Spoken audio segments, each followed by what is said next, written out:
to this computer. Okay, today is the 23rd of March, 2026, and we are covering the lab 1. Hopefully we'll be able to finish lab 1 and 2 today. And that's the point where we stop it. We stop it at the units of each, fill up the units of each parameter, right? I also cover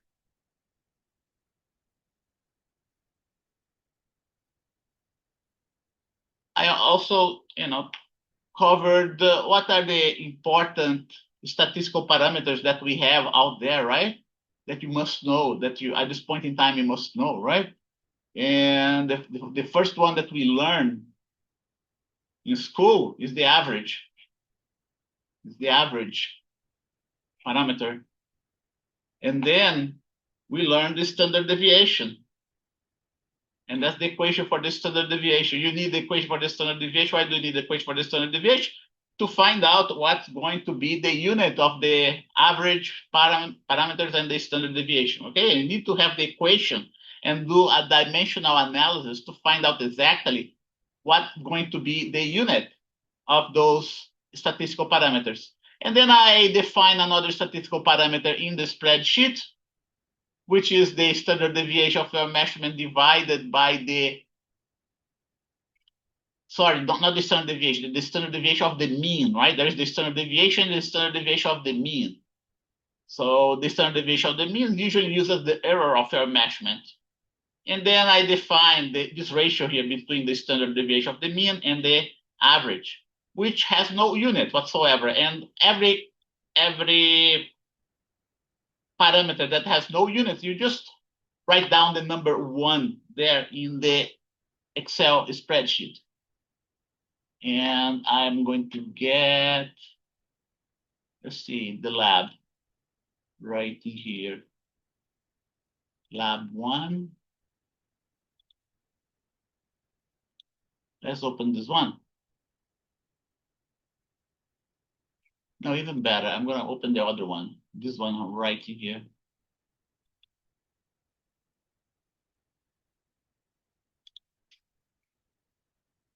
Here are my equipotentials. You can see that the students that collect this data, they didn't populate the data evenly here in this region, right? They concentrate the data in this equipotential, they concentrate the data right in here, they concentrate the data right in here, right? Ideally, if you're doing an experiment, ideally you should spread it out evenly, the data points. But those students didn't do that.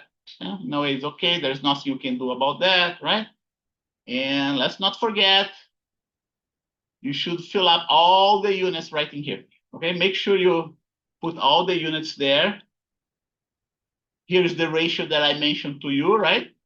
The unit for this one would be a unitless unit, so you put the number 1 here. Okay, for this one. There is no unit here that you have to fill up in this table, but then there is units here. Okay, the unit for the slope, the unit for the electric field, and the value of the slope, the value for the electric field. Okay, the value for the slope is given by this graph right here, and the electric field is going to be, will coincide with the slope. Will coincide with the slope. This y that you see right in here, what's this y? Is the V average. And this x that you see here is what? The x average.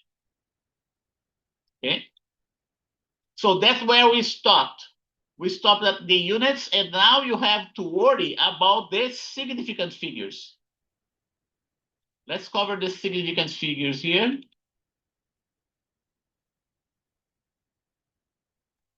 Now you have to worry about the significant figures. You will need to display the right number of significant figures in your spreadsheet. Okay? So there are two types of values. There are two types of values. Okay, not measurement, but values. that you have to worry about the sig figs. Okay? The first one.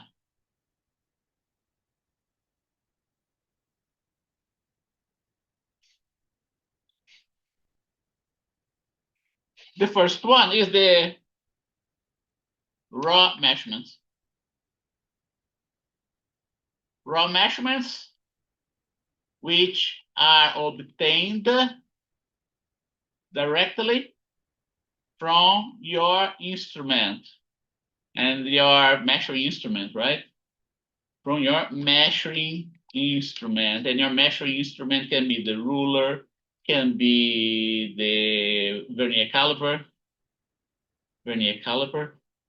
can be the micrometer, can be the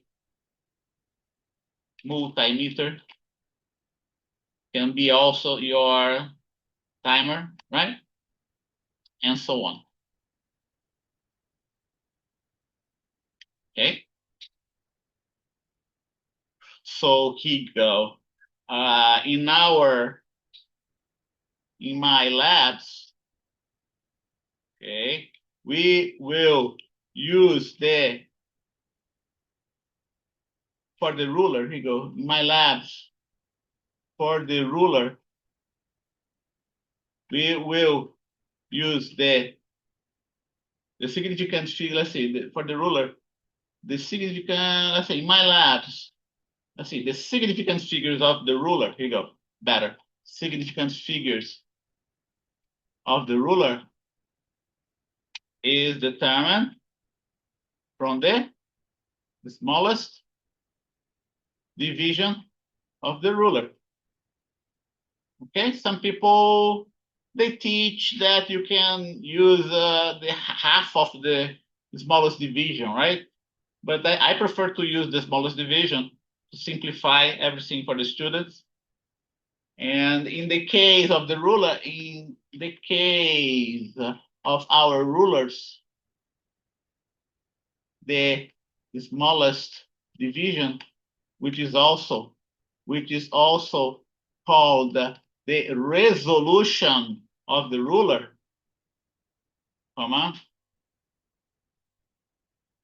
is 1 millimeter, right? Which can also be written at 0.1 centimeter. Which can also be written at 0.001 meter. So that's going to be our significant ruler, our significant digit is going to be based on the resolution of the ruler. It will be based on the smallest division of the ruler. Okay? So every measurement in terms of length is going to be reported in your spreadsheet as going all the way down to the third decimal place, okay? And that's what we have right here. So I want you to display those measurements that you have here for X and Y, which are the coordinates of your points, in terms of the up to the third decimal place, okay? And so here you go. Let me give you an example, right? Any measurement made with the ruler must be reported as x.xxx meters, okay?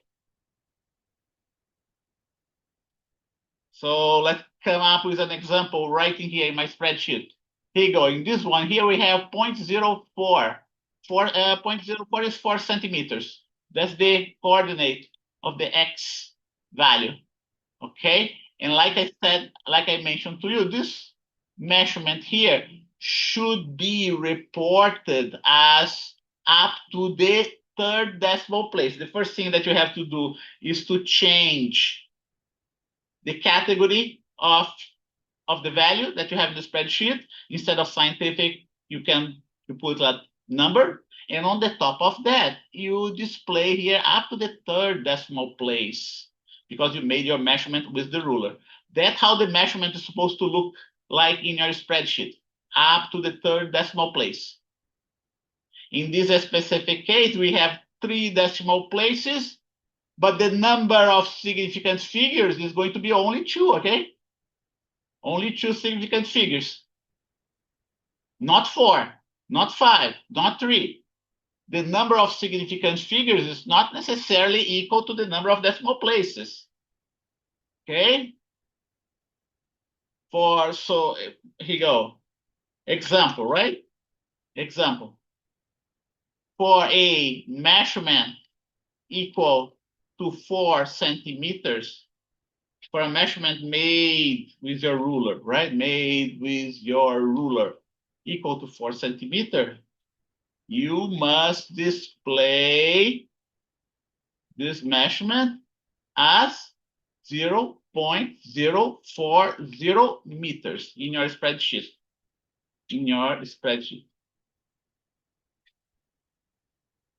Simple enough, okay? Note that the value displayed is a measurement with 3 significant digits, but only not 3 significant digits. Here you go. 3 decimal places, right? Nobody got that, right? With 3 decimal places, but only 2 significant digits. And the significant digits are the 4, 4 and 0, right? And the 0 to the right of the 4. Okay?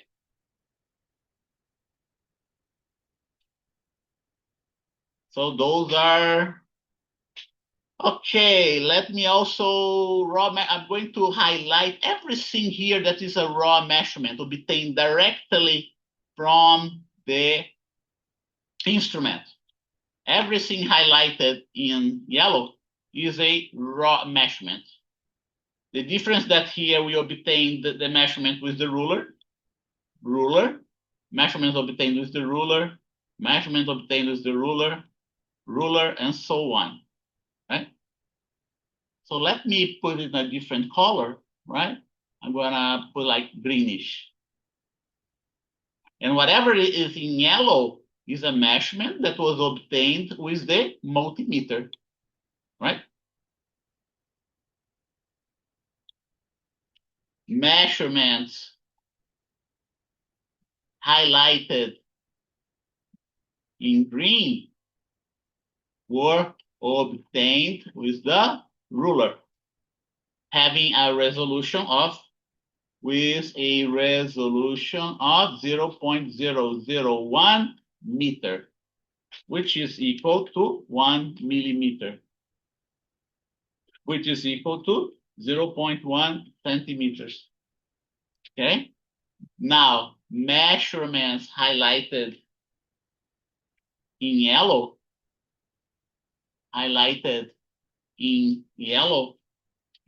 were obtained with the multimeter.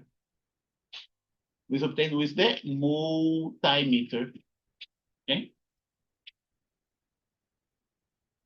Now I have to tell you how we find out the proper number of significant figures for the measurements obtained with the multimeter, right? That's the next question now. So don't forget that those are raw data, raw measurements.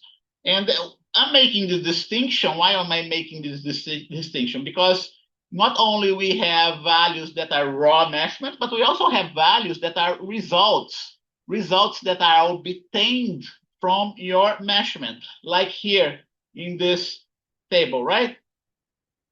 Okay, X average is not a raw measurement. X average is a result obtained from those raw measurements for X.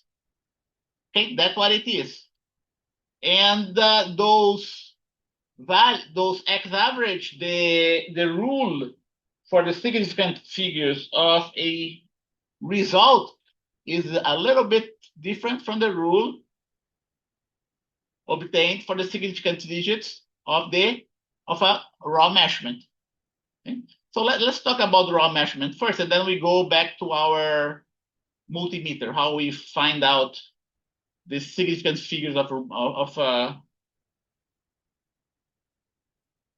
the measurement obtained with a multimeter, right? So let's see, someone left a message here. Can you show you how to write the three significant figures? Yeah. Can you show how you did three significant digits? Okay, okay, good, I'll do it. Susan is asking that highlight. Okay, so someone already answered. I'm a little bit late here in answering your question, right, Susan? But let's do it again. Here you go. Okay, I'm gonna do an example for this one here, right? Highlight, right click, drop down menu, format cell. Okay, format cell. Right now, all my spreadsheets, okay, they are formatted as scientific with 0 decimal place. I do that on purpose so you can work on your own, okay? And learn how Excel is, how to work with Excel. So you change the category from scientific to numeric, right? And then you display the number of decimal places as being 3, 1, 2, 3. Okay? Once you learn that, you can't unlearn it, right? You can't unlearn. Just right click, click the cell, right click, change categories from scientific to numeric, and add or subtract, right, the proper number of decimal places. Okay.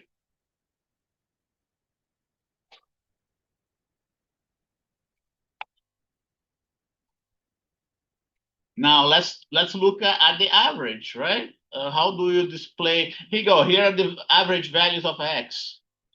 How do we display the proper number of significant figures of the average?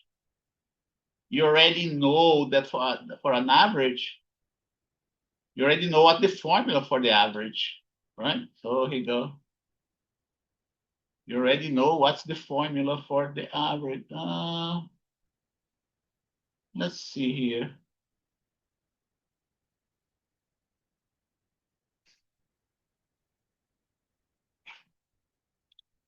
Yeah, let me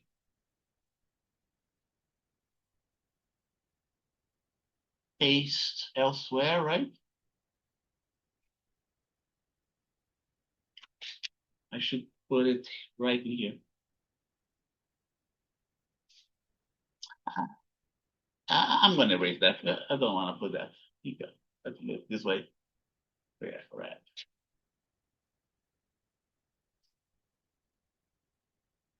The other one are, you go, two types. One for raw measurement. I covered the raw measurement.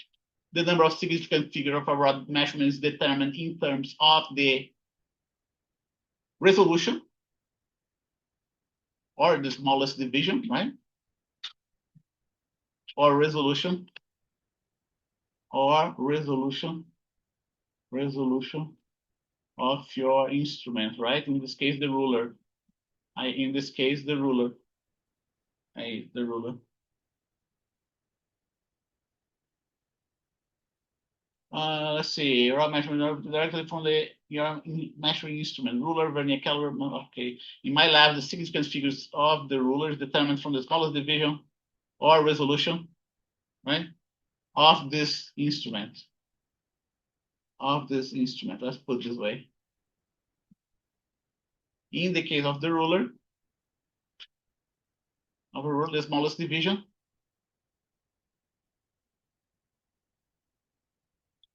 is 1 millimeter. We don't need that because we already mentioned that before, right?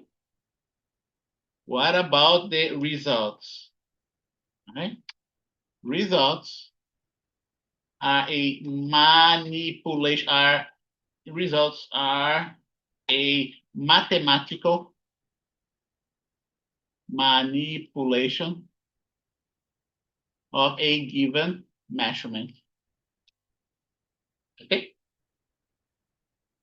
Like the example, right? The average value of X in our first lab, okay? To determine the final number of significant figures, right? Significant figures, comma, you have to know the equation of the equation that you used, in your result, right?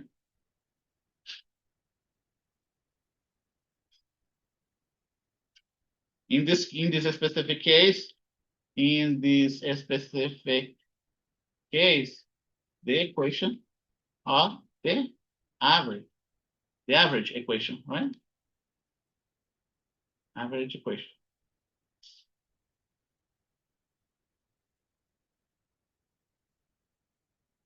Okay, the average equation was given right here at the top,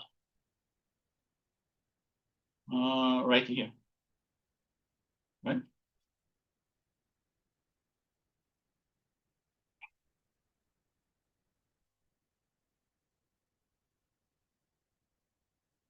Okay, and I'm gonna put another step here. By the way, let's see. Okay, the n can be taken out of the summation sign, right? And the summation sign can be here written as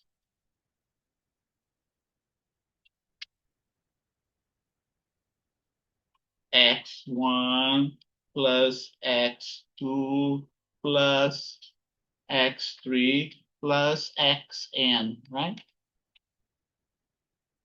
And now you have to know what's going to be the rule.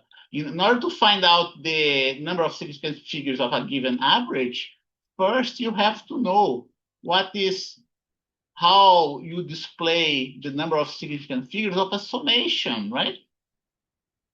The average is given in terms of a summation, okay?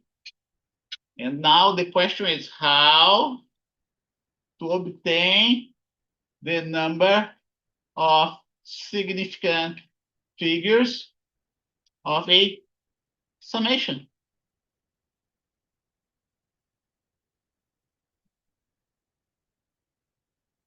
Okay, and the rule for the summation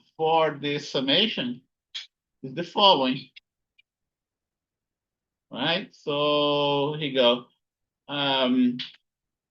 Is the following. You keep the least number of decimal places in your set of measurement, okay? That's how you do it. The least number of decimal places. I'm gonna give example. I'm gonna come up with, consider the following set of measurements, right? For X.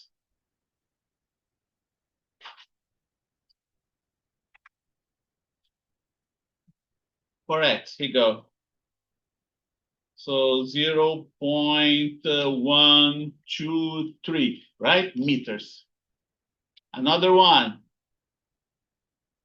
0.12 meters. Notice that this measurement here has only 2 significant figures, and whereas this one has 3 significant figures, right? And let's say another one that has 0.1234 meters. Let's consider this set of measurements. Display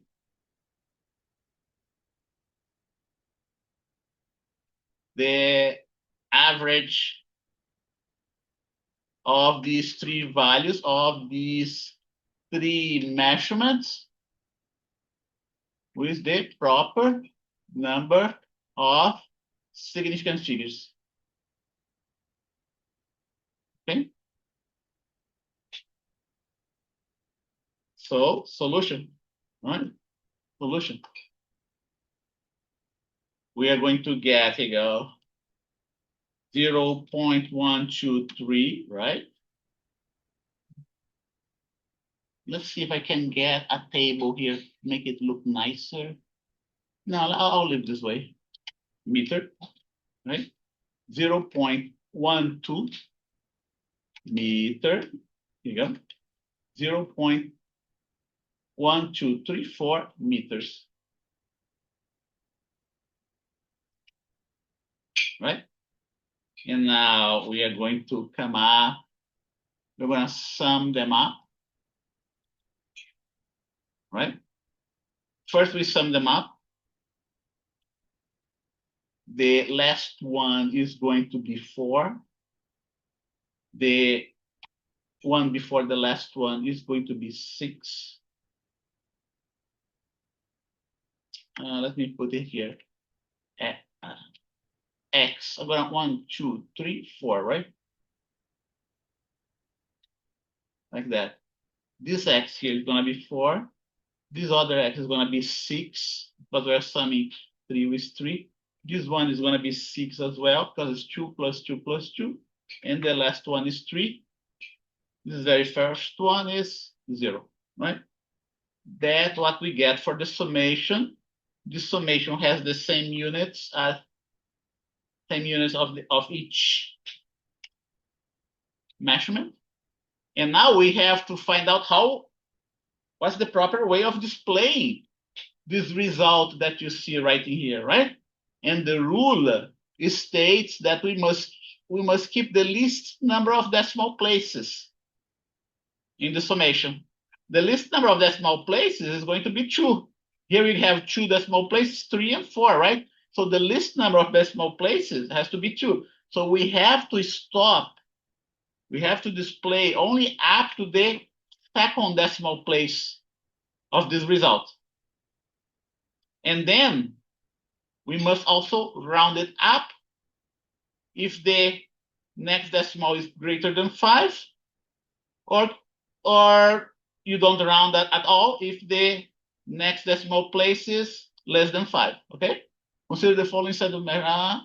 The rule of summation is the following. You keep the least number of decimal places in your measurements, right? In your set of measurements. Then, if the digit after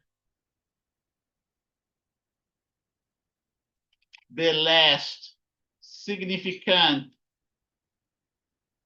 figure is 5 or more, you round your result up, right?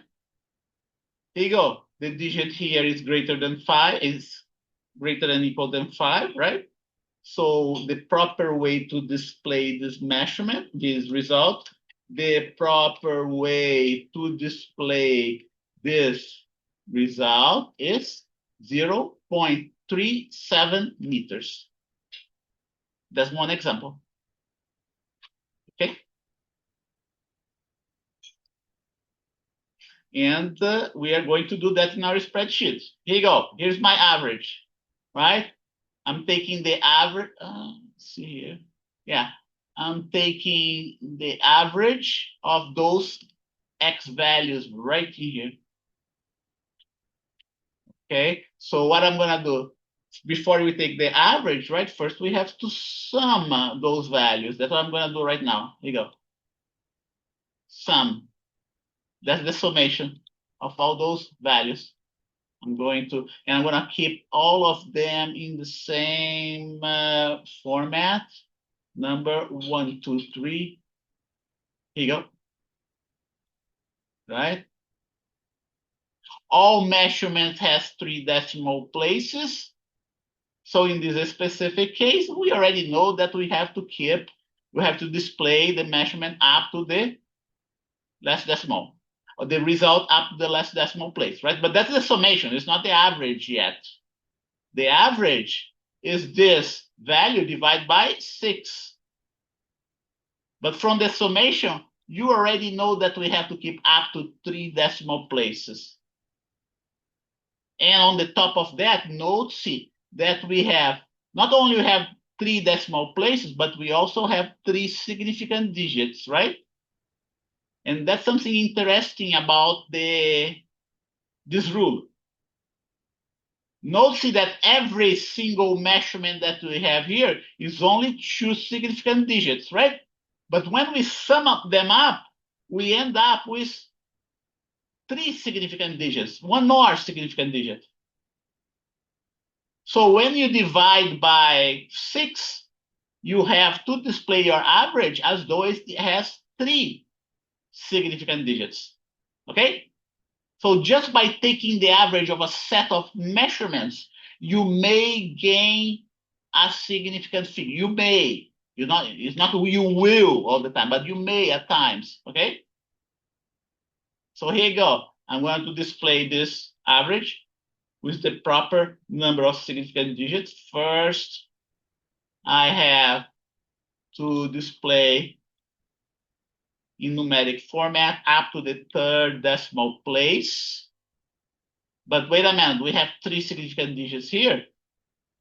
So we must have 3 significant digits here as well.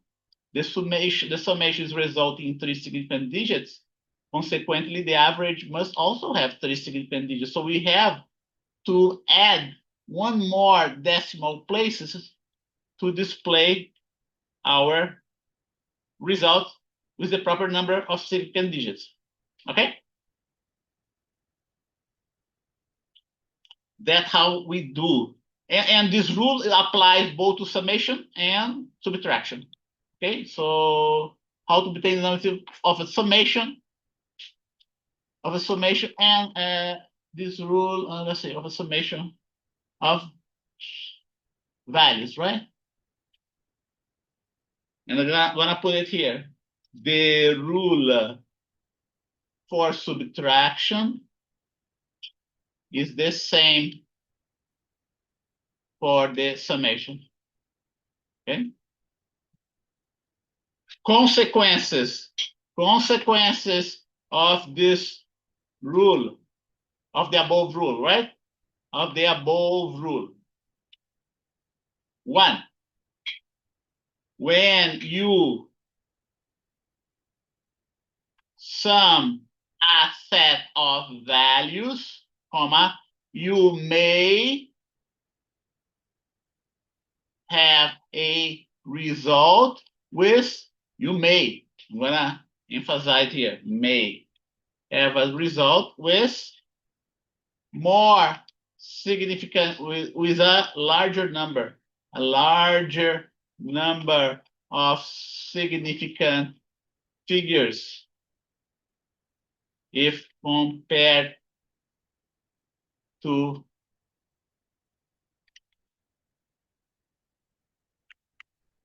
the number of significant figures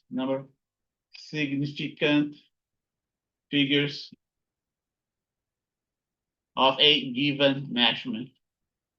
Okay? Now, the opposite happens whenever you subtract. When you subtract, right, a set of value, you may have a result with a smaller number of significant figures. That's the consequence of this rule, if compared to the number of significant figures of a given measurement.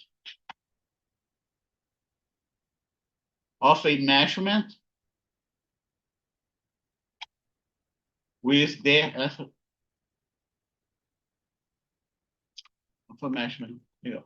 Let's keep this way. Let's do that for the other one. Here you go.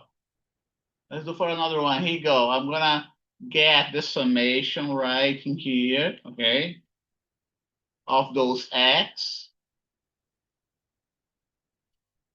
Let's not forget that we have to display up to the third decimal place. 1, 2, 3. Okay. Here you go. Note, see that my summation has 3 significant figures, whereas all the other measurements have only 2 significant figures. We gain the significant figures when we sum all those values. And then when we divide by the number 6 to obtain the average, we must keep 3 significant figures as well. Okay, so here you go. Format, first, number. First, let the display with 3 significant figures to see if you get the right number of significant figures, right? Here, you're supposed to display with 3 significant figures, but now we're displaying only with 2. So there's 1 decimal place missing right here. Going back to my format cell, display with 4 decimal places, and now we have the right number of significant figures for this result. Okay? So those are the rules for summation and subtraction, right? The rule for multiplication and division, okay?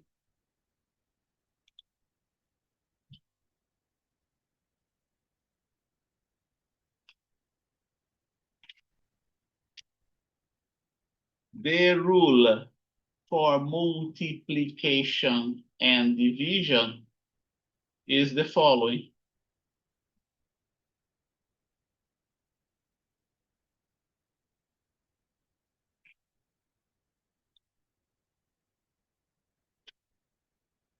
And it's almost the same, okay? For summation and subtraction, the only thing that changes, you keep the list number, not the list number of decimal places, but the list number of significant figures in your set of measurement. See the difference? It's exactly. And then you apply the same rounding procedure, right? If the digit after the last significant digit is 5 or more, you round your result up. Okay? So we are going to use this one here as an example. Example, right? Example. Consider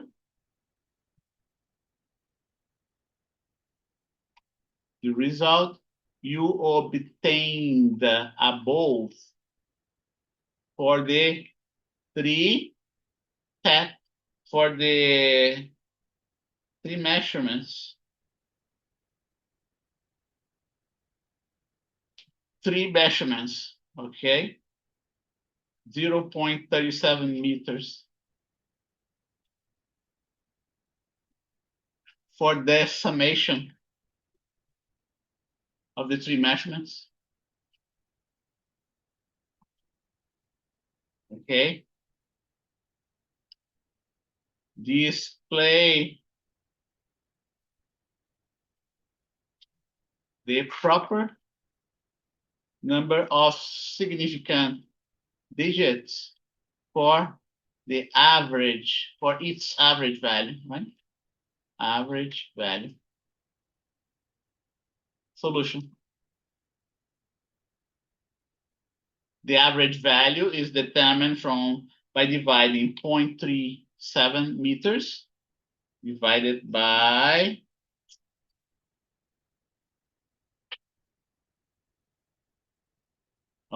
by 3, right? Divided by 3. I'm gonna use a different software to display that. Let's see here. Insert. Yeah, I'm gonna put the equation here, so it is nicer, right? Here you go. Average. I'll call that average. Yes. Average is equal to 0.37 meters. 0.37 meters, right? Divided by 3, right? This summation has two significant figures. Consequently, when you divide it by 3, and 3 is an integer number are assumed to have infinite number of significant figures, okay? Here you go. Integer, let's put integer number are mathematical numbers that are assumed to have infinite numbers of significant figures. Consequently, your final result must have two significant digits. You divide 0.37 by 3.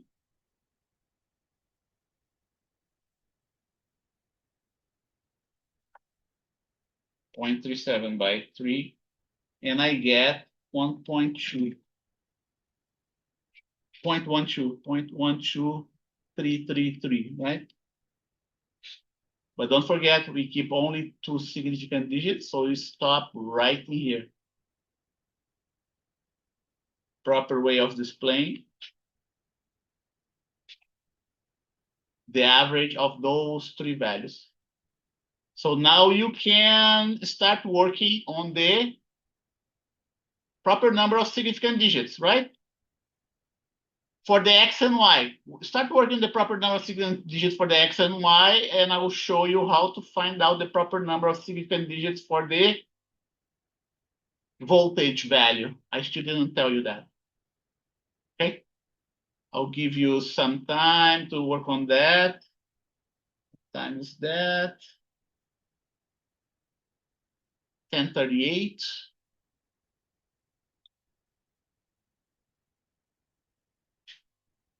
Here I'm going to highlight that as being blue. The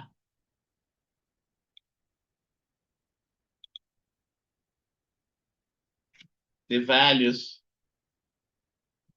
that are highlighted in blue are results. Okay? They are results because they required an equation to determine them.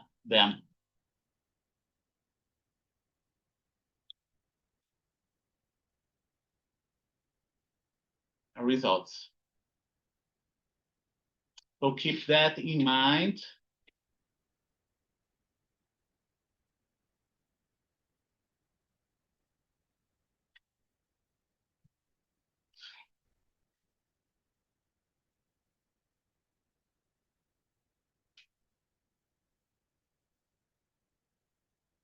Let's go another 10 minutes and then we have our break, right? I want to tell you now how to determine the proper number of significant figures for the voltage. Okay? For those measurements right in here. For those measurements right in here. The proper, now here you go.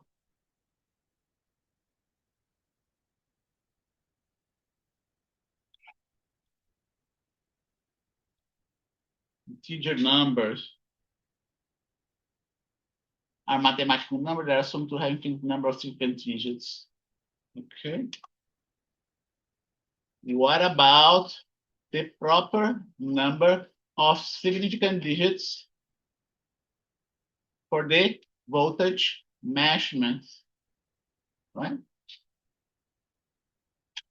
These values depend on the multimeter that you are using, okay? Depends on the instrument that you're using. And that we use a specific multimeter there at LA Harbor, okay? And that specific multimeter, I analyze it carefully and I discover what is the proper number of significant digits for that it will display for a given measurement, okay? And that's where that table that I posted in Canvas come into play. Let's go there. I want you to go to Canvas, log in Canvas right in here.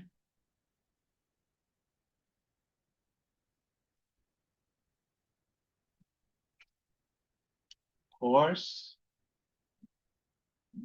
Here you go. And I'm gonna go to the module. Okay, so let's see here. Study guide. Okay. Do you see here?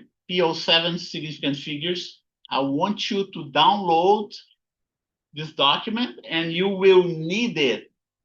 You need this document to find out the proper number of significant digits throughout the semester for any electrical measurement. Any measurement that we do is an electrical device with a multimeter, for instance. Okay, so download it. You're going to need that. Okay, you will need, here you go, these values that you're using. These values depend on multimeter you're using, okay? For this specific, for the specific answer, for the answer.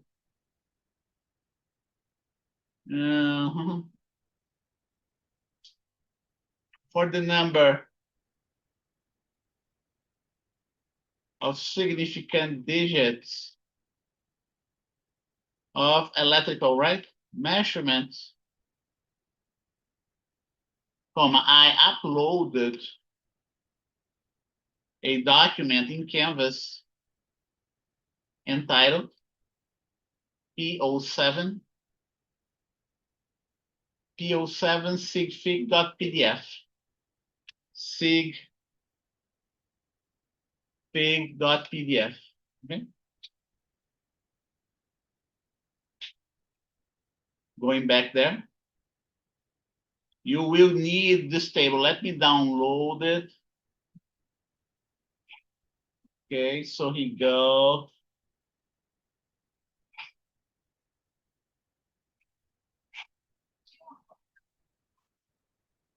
Here you go. Here you go. That's the table that you have to worry about.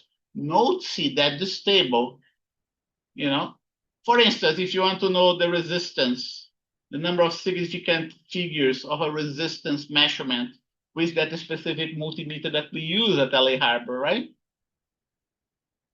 It depends on its value. If the resistance is between 1 and 9.99 ohms, you are going to display only 3 significant digits. If it's between 10 and 99.99, it's going to be 4. Okay, but that's for the resistance, right? But we're not interested in the resistance. We're interested in the voltage measurement. Here you go. Here's the table for the voltage provided by the power supply, not the voltage provided by the multimeter. So we are not interested in this table. We're interested in this table. For this lab, we're interested in this table here. The voltage measured with the digital multimeter, DMM. Okay, I'm going to highlight it here for this lab, right? For this lab one. Look what we have. If the voltage fall anywhere between 10 to minus 5 volts and 9 times 10 to minus 5 volts, you're going to have just one significant digit, right? If the voltage falls anywhere between these two values, you have to display 2 significant digits. You will need to consult this table, okay? And let's take a look at the values, right, that we are talking about. Here you go. We are talking about voltage values between 2 and 9, right? Here you go. 2 and 9. The first one here is 2.067. Okay? And let's see where it falls in this table. 2.067, right? This one here. 2.067. This specific voltage value is 2.067.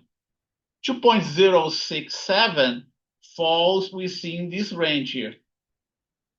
Okay. Consequently, you have to display 4 significant digits for that first value that you saw in my table. And 4 significant digits means 3 decimal places, right? So going back, 3 decimal places here, number 1, 2, 3, and that's the proper way of displaying this measurement. You display this measurement in this way, with 3 decimal places or 4 significant digits. What about the next one? It's 20443, right? So it should be 3 decimal places as well. What about this one? 2099, just like the other one. 2011, just like the other one, right? None of those is less than 2. So those, 4.008, you display it with 3 decimal places. 604, you display it with 3 decimal places. Here you go, 9012, you display with 3 decimal places as well, right? Did you get the idea? That's how you find out the number of significant figures of a voltage measurement in your table. Is 1047.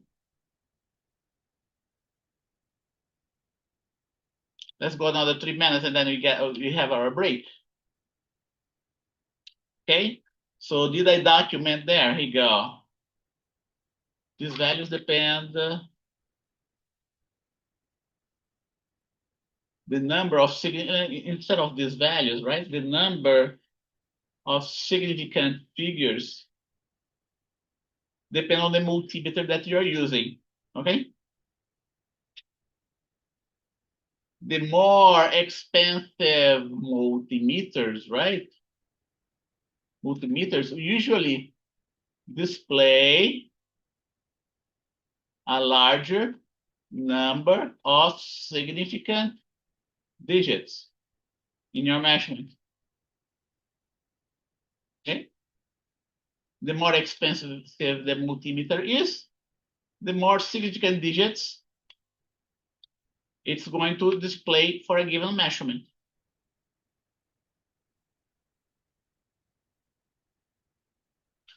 Okay?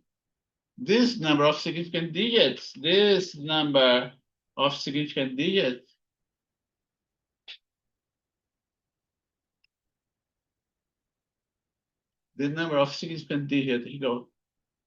of electrical measurements throughout during this semester can be obtained from the PDF document that I uploaded in Canvas. To Canvas, right? Entitled P07 Sig PDF, right? Example, right? Example. A given, consider the following measurement, 2.06, right? Volts. What would be the correct way of displaying this measurement with the proper number of sig figs, right? Sig figs. Again, consulting here this table, right? You are supposed to display it with 4 significant digits or 3 decimal places, right? Solution, consulting the table for voltage of the DMM, the proper number of sig figs should be 4 or 3 decimal places. Okay, so 2.060 volts. That would be the proper way. of displaying it. So now you have everything to finish lab 1. Okay, now you have everything to, oh, not everything. Let's see. Everything related to significant digits you have. Okay, now then we still have to cover the CL that we didn't cover yet. Okay, so now here you go. Now you have all the information you need to display the proper number of sig figs in lab 1. Okay.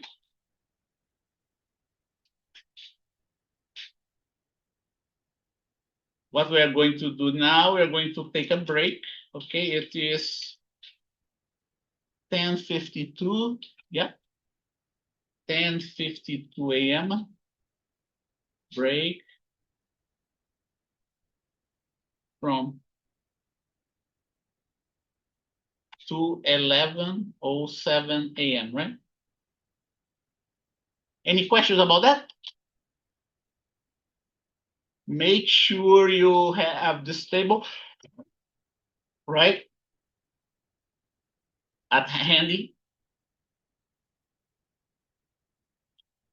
and you will be able to successfully complete this lab report. Okay. Is there any questions? Let's see. No, I don't see any questions. So let's take our break now. It's 10:53 now, right? So let's add one more minute here to our break. I see you in 15 minutes.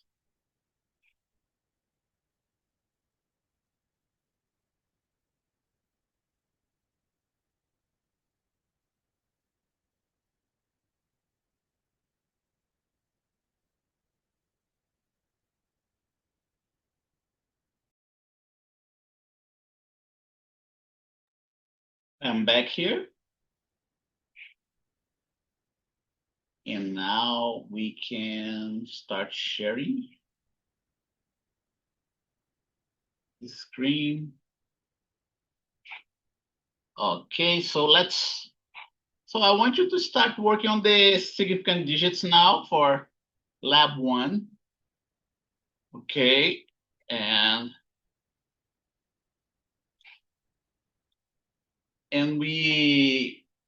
the only thing that's left now to do is how to find out the CL, right? If you took physics 6 with me last semester, you already should know how to do that. If you didn't, since some of you didn't take it, I will cover it again.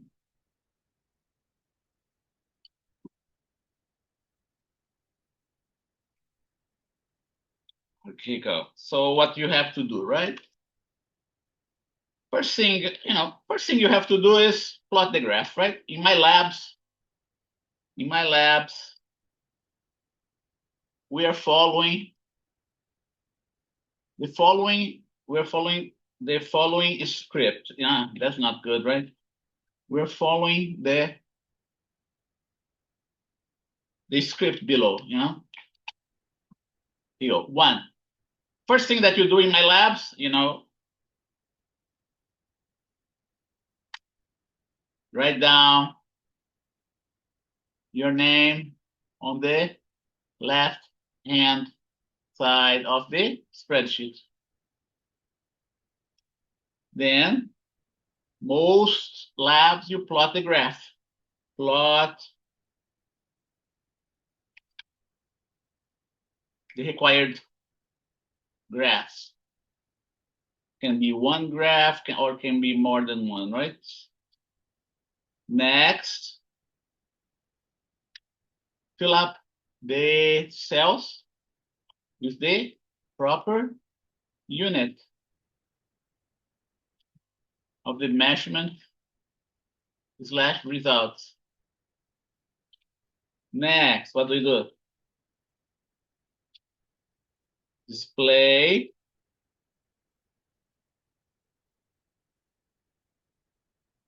Let's see here, plot the required graphs. Okay, after plotting the required graphs, another thing that you have to do before you get the units, right? Use the values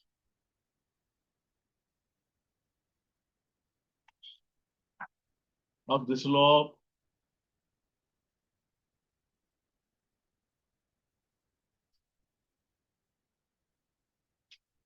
and intercept, right?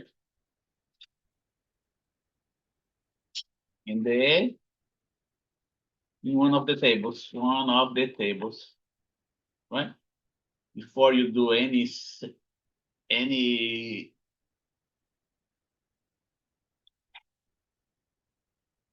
units, before you do any units, what you have to do, here goes.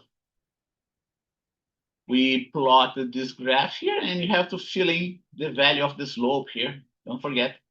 In my case, it's 55.598, which, by the way, coincide with the value of the electric field. And then you gotta put the units here afterwards, right? Fill up the cells with the proper units, of the measurement result. Display the proper number of significant figures in your measurement and results, right? And that basically what we do in this lab, in the labs that we cover. 1, 2, 3, 4, 5 steps. The first one is kind of straightforward, right? What are challenging, right? Are the other ones. This one is actually the units are pretty straightforward. What requires the most? Let's see. Oh, there's one more here, right? Plot the required graphs. Oh, here. Fill up the values for the CL. Actually, it's 6, right? The one that are bold-faced are the one that require the most, has the most difficulties, right? Use the value of the slope intercepting one of the tables, and this one too, right? This one, everything else should be straightforward. Now let's talk about the CL or confidence level.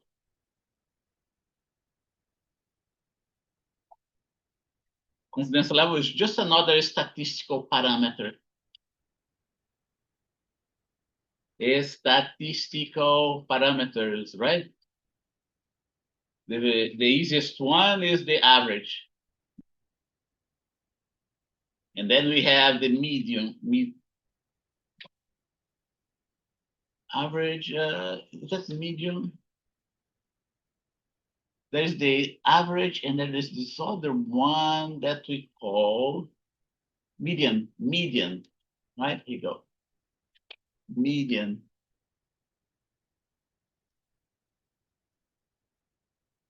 Okay, this is another statistical parameter, the median. Somewhat related to the average, but it's not. Then what else? What else do we have? We have the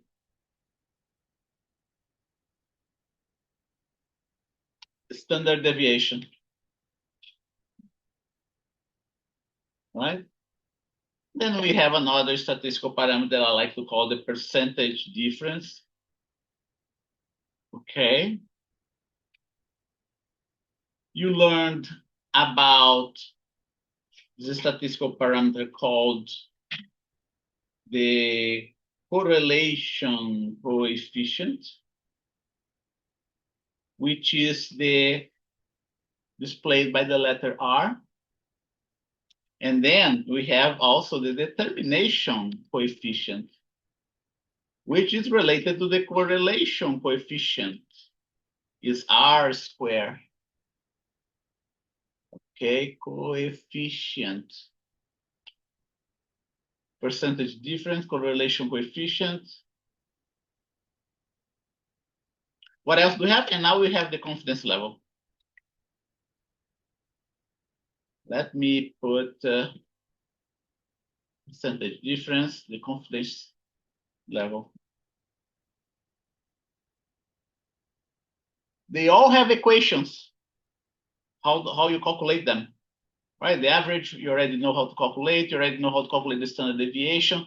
The median is not an equation, but is a procedure that you determine the median value. Percentage difference has an equation. Correlation coefficient has an equation. The determination coefficient has an equation.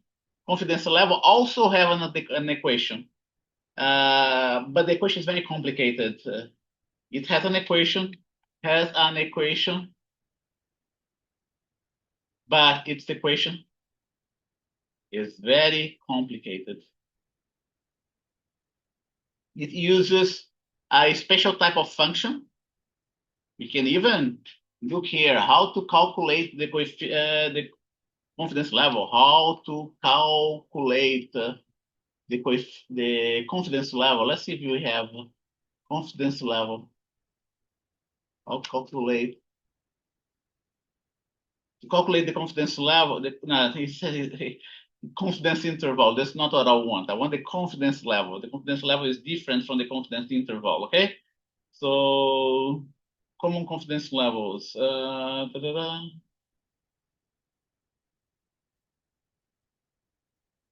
Confidence interval, confidence. It is a shame they don't have confidence level, you know? How to calculate the confidence level? Let's see here. Finally, calculate confidence, use the formula.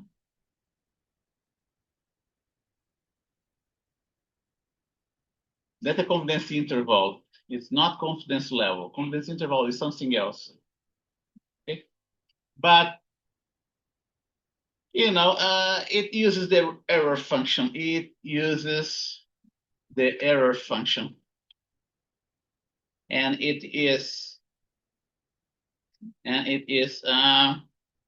can be obtained, which can be obtained in Excel.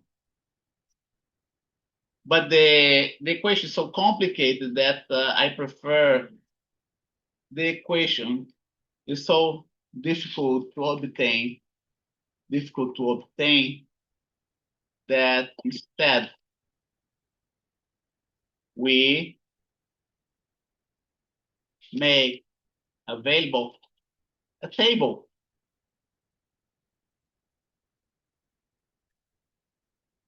for you to determine the CL, okay? So that's the statistical parameter that we are going to cover now, the confidence level. And the table for the confidence level is also in Canvas. Okay, go here to modules, come down, confidence level, right in here. I'm very proud of this confidence level table that I built. You're not gonna find this table anywhere in the internet. The table that you're going to find is much simpler than that in the internet. It's much simpler than that. It requires quite a great deal of effort first to figure out how to obtain those results, right? And I spent quite some time figuring out how to build up this table.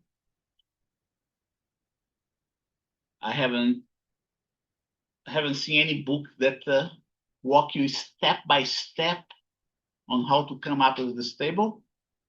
So I had to figure that out on my own. Okay, and let's take a look at the internet. Let me just give you some examples of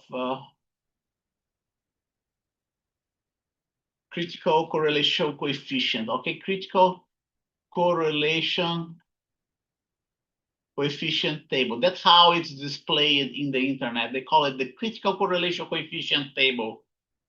Okay, here you go. Some of them. Let's see here. No. Security level required, successful. Good. That's one table that, let's see here. No, that's not one. That's not the one that I want. Let's take a look at another one. Is that the one here?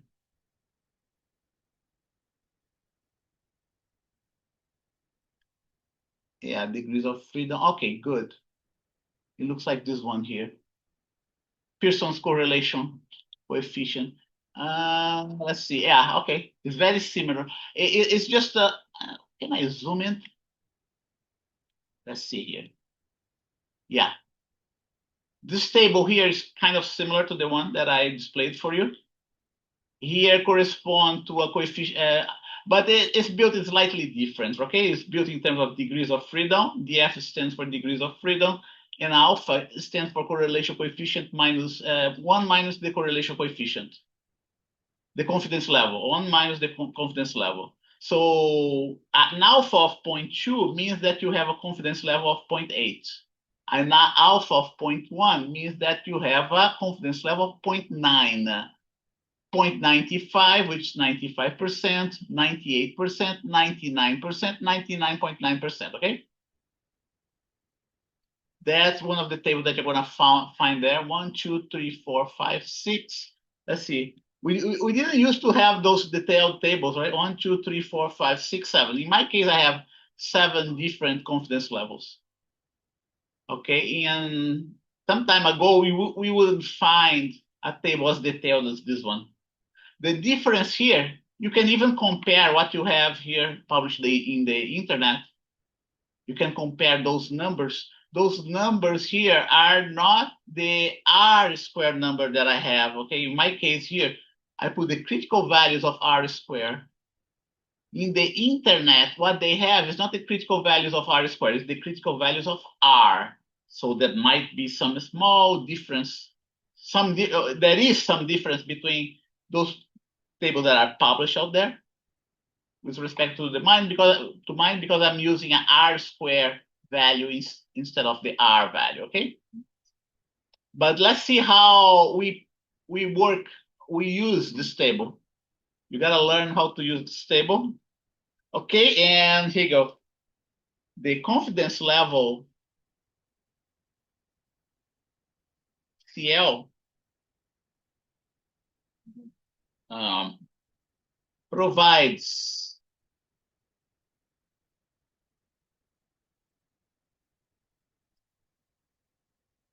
a measure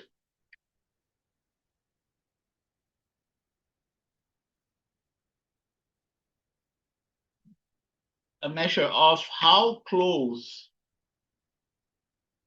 your data is to the regression equation that you obtained. Okay, that's what the confidence level is all about. You will never get 100% confidence level between your data and the regression equation. And this CL tells you how close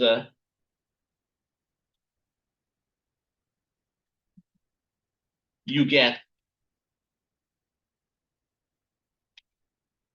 to your data. That's what it's all about, okay? It's a measure of how close your regression equation is to your data points. In this case here you go. We have, I plotted the V average against the X average, right? And you folks already also did that. Note C, it looks very close, right? But it's not 100% close. If you were to be 100% closed, your R square would be equal to exactly 1. But in real life, you never get an R square equal to 1. You always get an R square less than 1. And the CL tells you how close is your regression equation is to your data points. Okay? And there is more. The CL is a function of two important statistical parameters. And they are what? The R square, the determination coefficient, and the number of data points. Okay? So it is a function of those two statistical parameters. And we can put here the number of data points too as a statistical parameter, right? Let's put that here. Number of data points.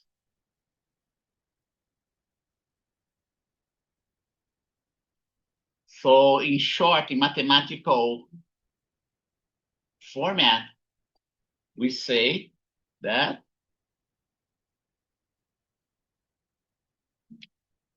let's see, someone's trying to access. Here you go. CL is a function of R squared or R, okay? And the number of data points. We can write like that. And this function is related to the error function, which is a very difficult function to calculate.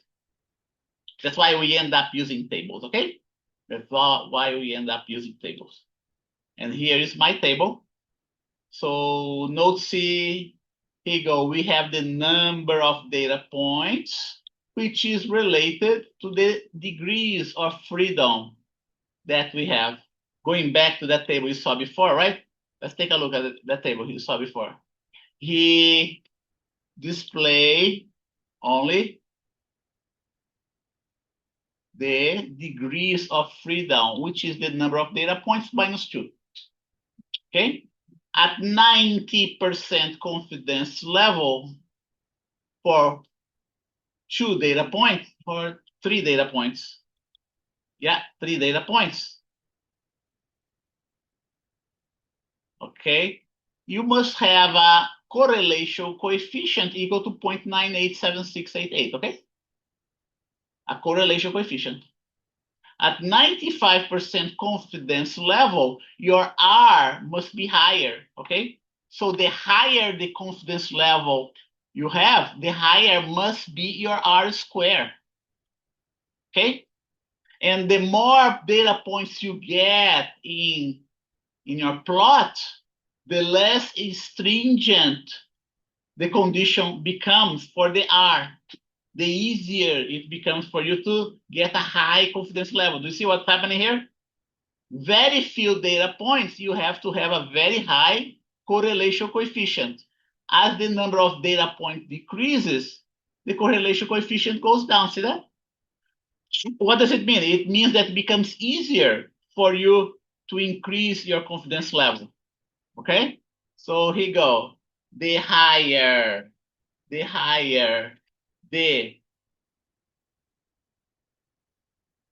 correlation, the higher the R, right? The higher the CL.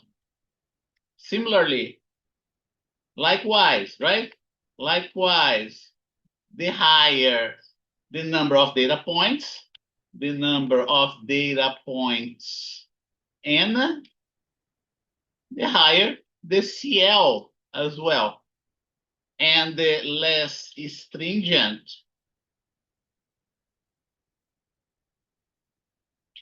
is the condition for R, right? And the same thing here applies to N as well. And the less stringent is the condition for N. So you can say that CL is increases with R and N. Okay. And now I'm going to show you how you determine the R-square, okay? And with an example right in here you go. With the values of n and R-square, we can find out what would be the ranges of confidence level that we must have, okay? You already know, okay, for 100% confidence level, for 100% confidence level, you must have an R value that must be equal to 1. Okay? Something that's very difficult. Something that is very difficult to occur in real life. If you get an R equal to 1, you either cheated or you made a mistake in your experiment, okay? If you get a R value equal to 1, you either cheated or you did something wrong. 3 conditions: you either cheated, you did something wrong in your experiment, or you're using an equipment that does not have enough resolution, right? For instance, you use a ruler graduated in centimeters instead of millimeters, okay? I have seen that happen before. If you have, you either, okay, here you go. 1, cheated in your experiment. 2, you did something wrong in your experiment, or 2, you used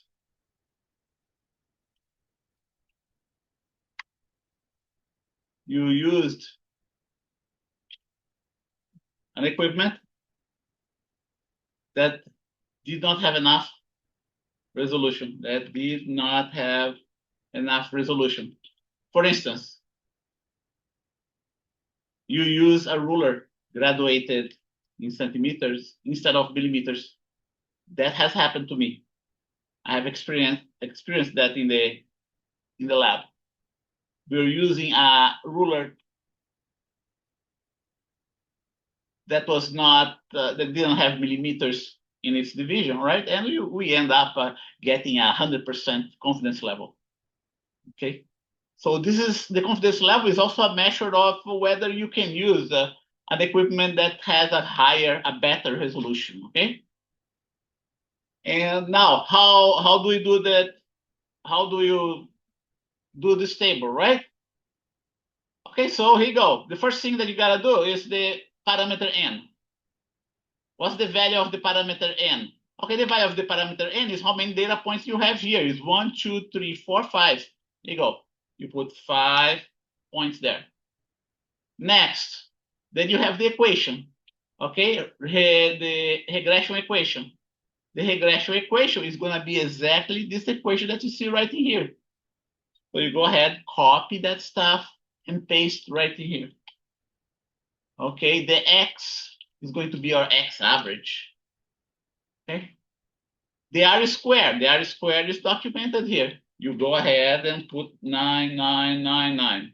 Okay, and now the difficult part is this part right in here to find out the confidence level. And how do we do that? We do that using the table, okay? And I'm going to walk you through how to do that. You're going to need the R square value. You're going to need the N value to find out the range of your confidence level. Notice that we're not getting the exact value of the confidence level. No. We are getting a range of values within which the confidence level falls, okay? I'm going to write that down here in my notes. Note C. that in this lab, we don't get the exact CL value. Instead, we find an interval inside which your actual CL falls, okay? That's what we are doing here. So we already know that n is equal to 5 right in here.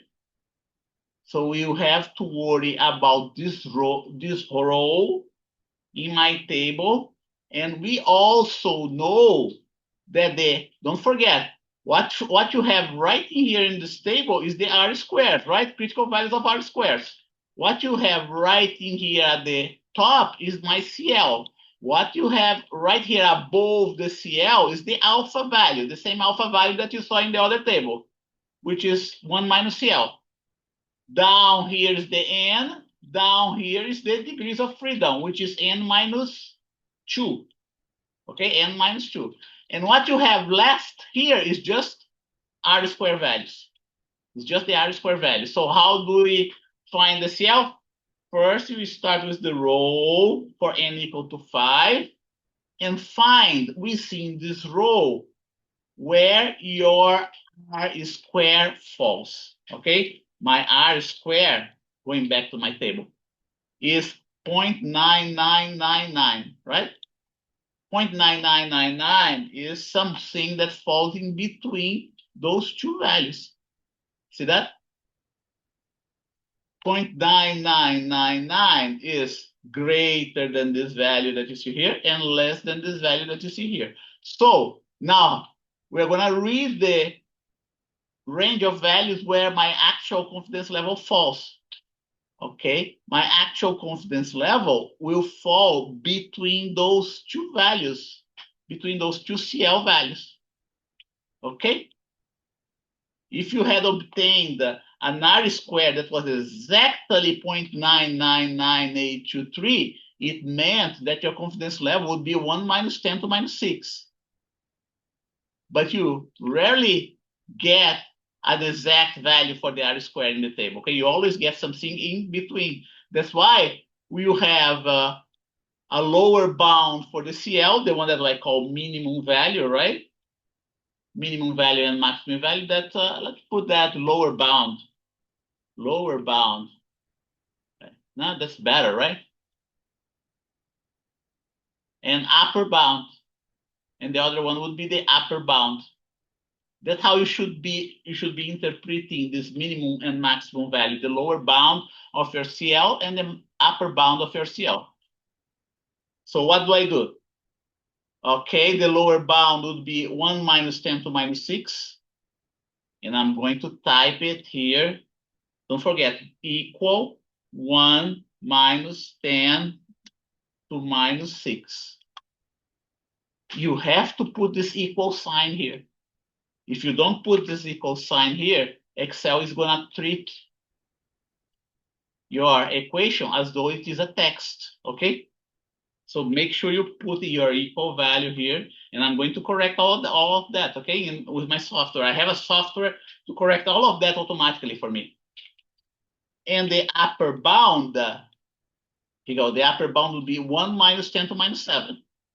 So my actual CL, my actual confidence level falls within those two values. 1 minus 10 to minus 7. We go equal 1 minus 10 to minus 7. Okay? Note see that here you go. This guy here is slightly larger than this guy here, right? Slightly larger because it's the upper bound of my CL. So your actual CL is anywhere between those two values. Okay, that's 99.9999%. And the other is 99.99999%. okay? So that's what you should do. Now you should be able to finish that. Okay, so why don't you do that while you still have this information fresh in your head? Okay, and I'm going to go through each one of you. Roster.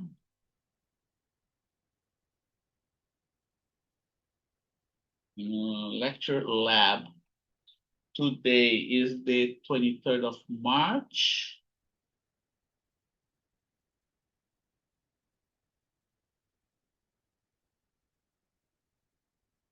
Yeah, okay.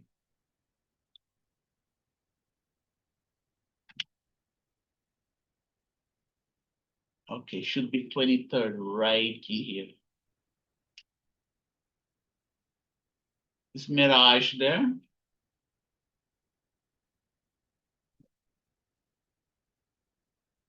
I don't see Mirage here.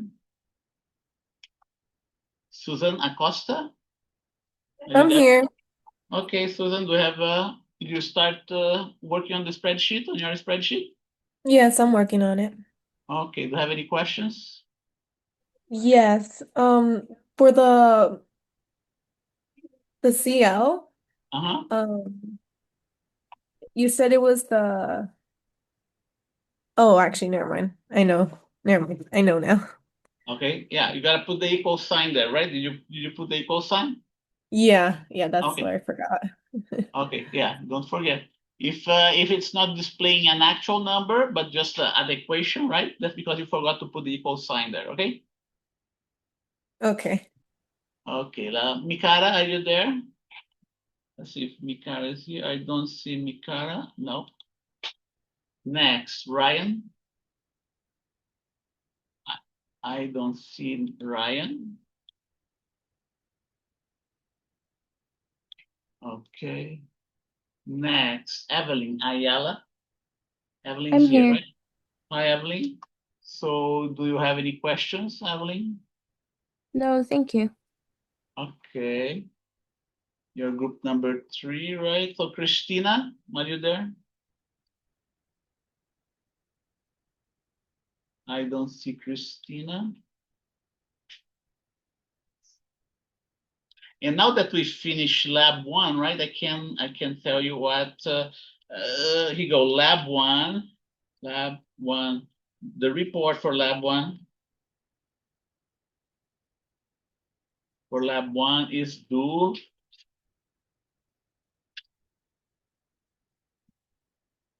next week. We are talking about March the 30th, okay? No, not March the 30th. Let's do it April 1st. Let's do April 1st. I'll give you a little bit more of time. April 1st. Now that we covered everything, right, that we were supposed to cover. Ben Bandoy, are you there? Looks like Ben's away from his computer, right? Oh, here you go. He sent me a message. I'm here. Where do we put what do we put? Oh yeah. I remember what I said, right? The for the E field, the E field is equal to the slope of the second graph. Okay? So here you go. So here you go. That's the slope, right? Here you go. Value 55.598. The E field coincides with the slope of the graph. And you gotta put the units as well, right? The units of the electric field. Okay, Ben? Next. Ben is here. Next. Queen Castaneda. Queen's not here. Huh? Okay, nope, not here. Next, Emily. Here. Okay. Did you write down all the units there, Emily, in your Yes. spreadsheet? Yeah. Okay, good. What about the significant digits? I'm still working on that right now. You're working on that? Okay. So let's put, let's see here. How am I gonna do that?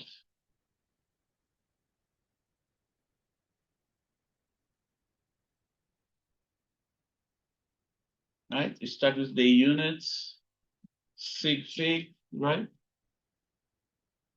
Well, actually, first is the graph, right? I presume that everybody has done their graph, right? Units and sig fig. So you already worked on your graphs, right, Emily? Yes. Both of them. The units also you finished? Yes, I'm just working on the sig fix right now. Okay, working on the sig fig. Okay, thank you. 25th, yeah, 25th.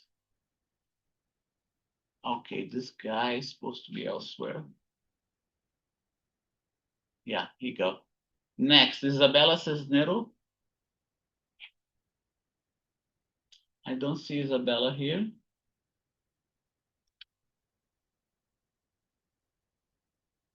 Next, Luis Diego. I don't see Luis Diego.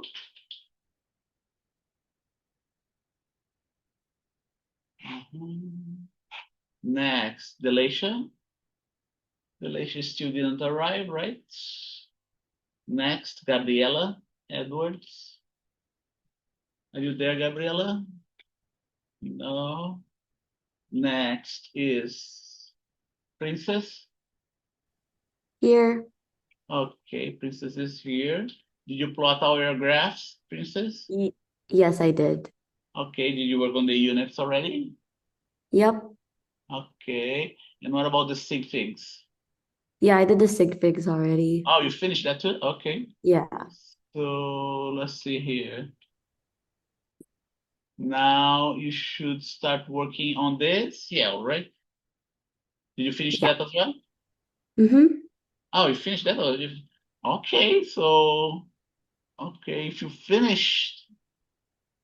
Mhm. Okay, so it looks like you did everything, right? There's nothing else for Yep. you to do. Yeah, hang in there. Maybe we'll be able to start lab number 2. Okay, Mm-hmm. let's see if we can. If we have time to start lab number 2, let's go for Carlo now. Carlo Gallardo. I'm here. Okay, did you plot your 2 graphs, Carlo? Yes. Okay, what about the units? Did you fill up all the units there in their spreadsheet? Yes. Okay, did you work on the significant figures? Yes. Huh? I didn't hear you. Yes. Sorry. Oh, yes. Okay, good. What about the CL? Yeah, I got that too. Oh, you got all. Okay, you got all of that. So it looks like you finished everything, right? Mm-hmm. Okay. So hang in there. Let's see if you can start lab number 2. Trin, are you there, Trin? I see Trin here. Let's see. I'm here, Professor. Okay, okay. I can currently Um, work on the lab, but I would like to do the. I'm not currently, yeah, I'm not currently able to work on the lab right now, but I will do it later.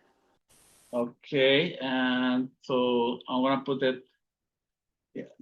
Okay, but you have access to spreadsheets to Excel? Yes. Okay. Okay, take this opportunity during the class to do the work, right? It's ideally, right? You should be doing that during the class. But I'll get back to you later. Let's see, Stefan, are you there? Yes, I'm here. I'm here. Okay, okay, good. Did you plot the graphs, Stefan? Yes, I did. Yeah, I did. Units as Un well? units, yes. Sig Significant figs? figures, yes. It's just the CL. I'm almost done. I'm Okay, halfway so through. you're working on the CL. Okay. Yeah. Jeremy? I don't see Jeremy here. Paola? Okay, Paola. Working on CL. Okay, thank you, Paola. And you're group number 8, right, Paola? Working everything else. Pedro Lopez. I don't see Pedro Lopez here. Janie Maldonado. Working on CL. Okay, Janie, thank you.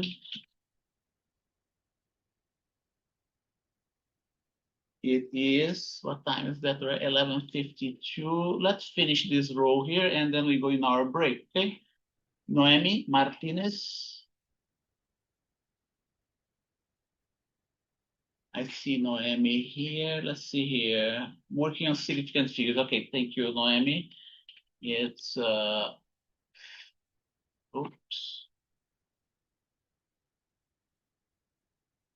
Isabel Medina. I'm still working on it, Professor. Which one are you working on? The CL. Oh, the CL. Okay, everything else you finished, right? Yes. Okay, thank you. Next, Thank you. Kimberly Morales. Yeah, I'm here. Okay, so where you are right now? I finished everything. Oh, you finished everything. Okay. So Yeah. so just like I said the other student, hang in there for some time, okay? And hopefully we'll be able to start lab number 2, which by the way is very similar to lab number 1. Ramon Moran, are you there, Ramon? I don't see Ramon. Arian Navidius. Hi, Professor. Hi, how are you I doing? finished graph and units. I'm working on SIGFIX and CF. Okay, working on SIGFIG, right? Okay, thank you. Let's see here. Next is Oni.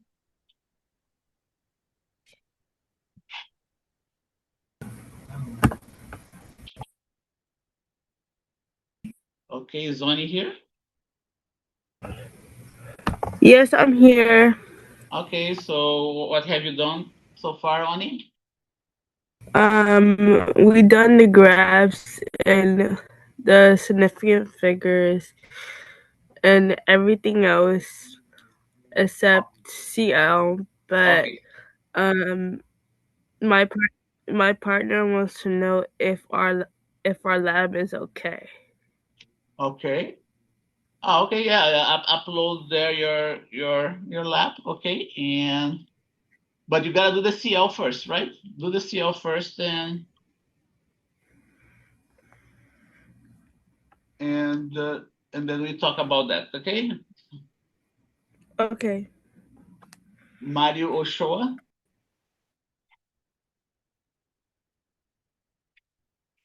Mario, let's see, Mario is not here, right?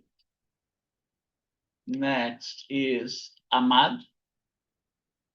I don't see Ahmad. Next is Arwa. Arwa just joined us, right, Arwa? Yes. I'm here. Okay. Did you plot your graphs, Arwa, Not or yet. lab?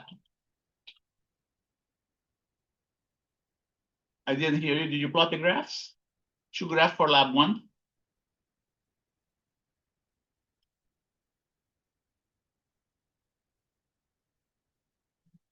Yeah, it looks like, okay, it looks like,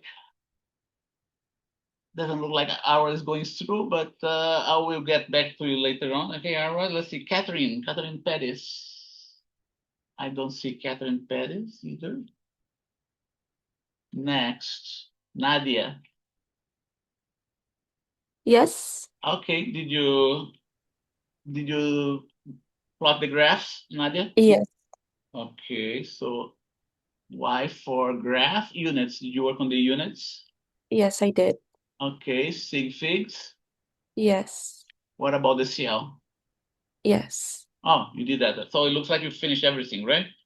Yes. Okay, so hang in there for a few minutes and then we might be able to start lab number 2. Let's see, Tatiana. I don't see Tatiana here. Next is Steve Sanchez. Are you there, Steve? I'm gonna put a star here. Looks like Steve's away from. Oh, no. I see here. I'm here. I've done the grass, got the unity. Oh, you did everything, right? You did everything. Okay, so hang in there for some time, and we'll be able to start lab number 2. Now, next is Jason. Jason, are you there? Hi, yes, I'm here. Okay, so did you plot the graphs, Jason? Yeah, I plotted the graphs. Okay, what about the units? I got the units as well. Sig figs as well? Yes, I got it. And what about the CL? The seal, I'm working on it. Okay, are you having any difficulties? Do you need any help? I'm good right now. Thank you so much for asking. Okay, so let's go for Chris now. Chris Anthony. Let's see here. Because I'm here and working on CL. Okay, good. Working on the CL and sig figs. Good. Thank you, Anthony. Next is Dana. Hello? Hello. Yes, I have them all. I'm still working on the CL though. Oh, you're still working the CL. Okay, thank you. Let me copy and paste here. Next is Audrey. I don't see Audrey here. Yeah, I don't see Audrey.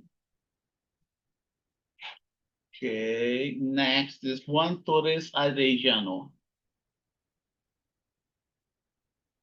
Juan Torres, I don't see Juan either. Okay, now what I'm gonna do is 11:59, right? Okay, let's take our break. And when we return, we start doing lab number 2, so you can get ahead of the schedule here. Break from 12 noon. Professor, Yeah. what is the CL? Sorry. Okay, the CL, it's you need to use that table that I showed to you. Okay, this table right in here, which you can The one that download. you Huh? download. Oh, Did you download this table the one already? you told us to download. No, but Yeah, you gotta download it. This table is in right in here. It's in modules, right? Let's see. It's in Canvas. Okay, here you go. Confidence level. That's the table you need to download. And once you download the table, you get back to me and I'll walk you through that. Okay. okay, thank you. Okay, so let's go for our break now, and I'll see you in 15 minutes. See you then.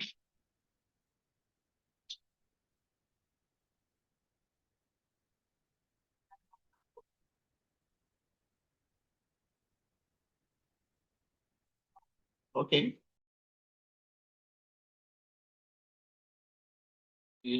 I am back here.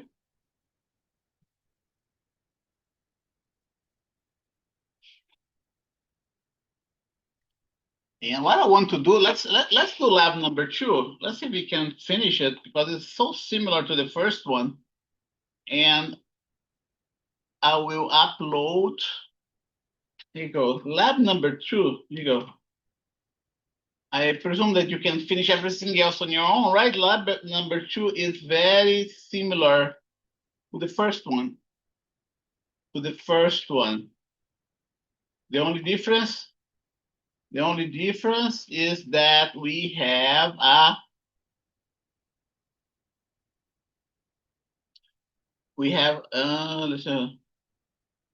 very similar to the first one. The difference being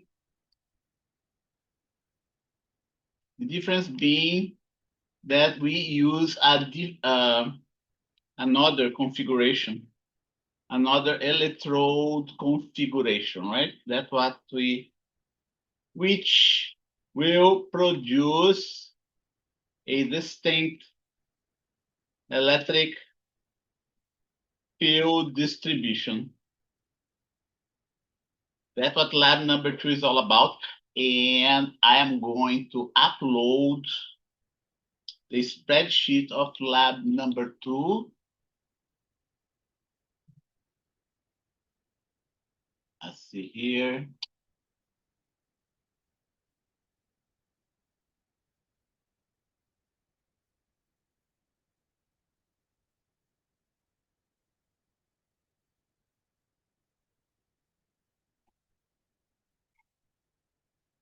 Let me stop sharing momentarily.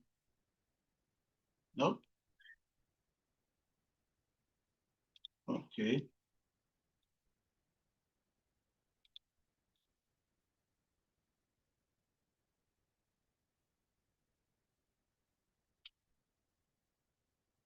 Thanks.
Okay, now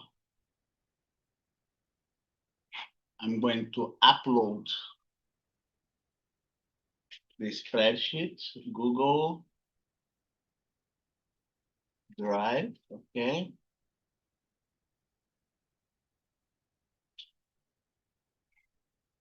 Let's see, 2026, Physics 7. Okay, group 1. Oh, but first let me make sure everything is right here before I upload that for you. First, I have to make sure there is nothing wrong with those spreadsheets.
Okay, let's see the rest here.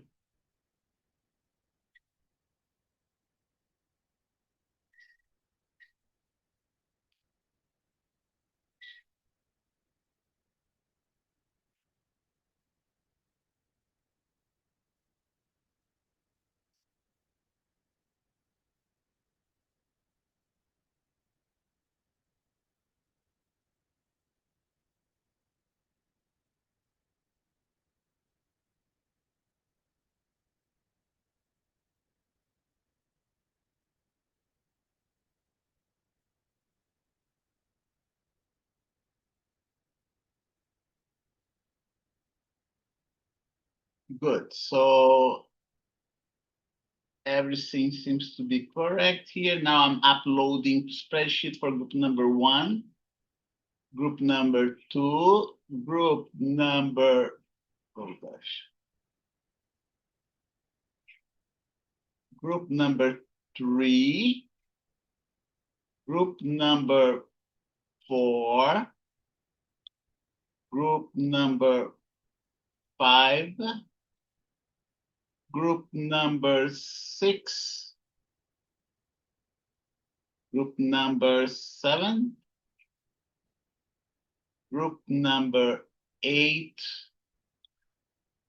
group number 9, group number 10, 11,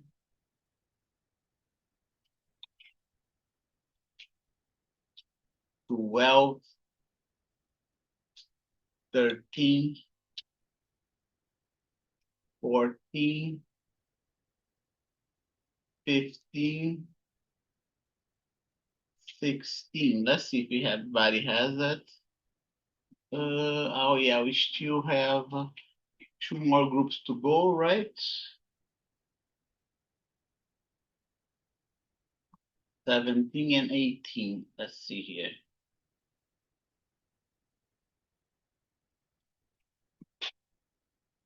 Seventeen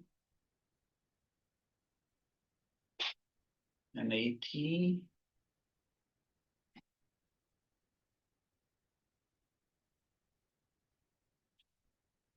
Seventeen and 18. Good.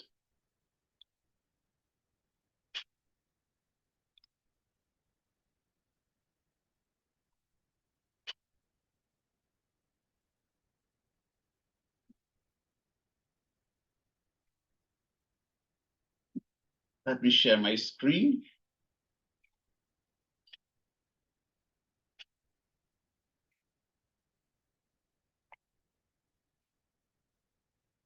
Okay, so here you go. Finish lab number 1 at home and turn it in.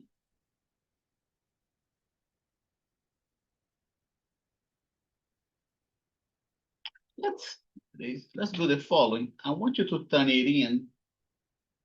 Let's turn the report for lab number 1 on next Monday, March 30th. Let's do this way. Okay.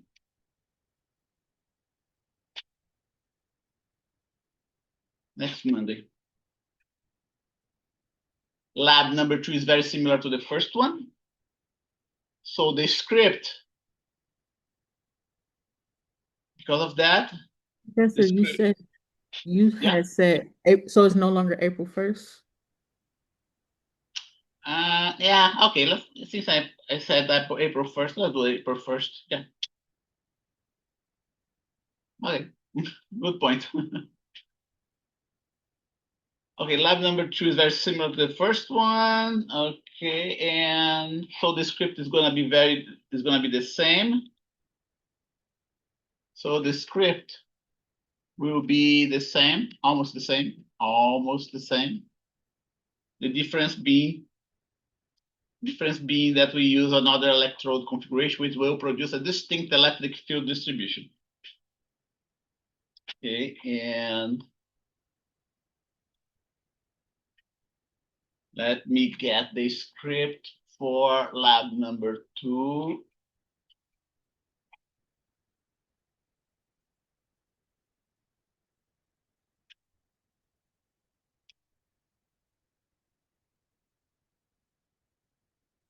Yeah, okay. Lab number 2. We start with the list of materials. The list of materials is going to be the same as before. It's going to be the resistivity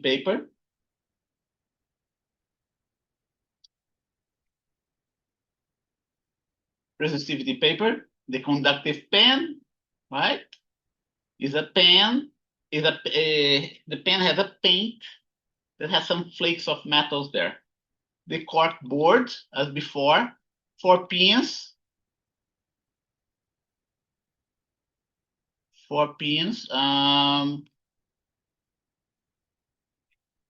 Okay, yeah, the 4 pins can be either plastic or metal. And then we have to have 2 more pins that must be metal.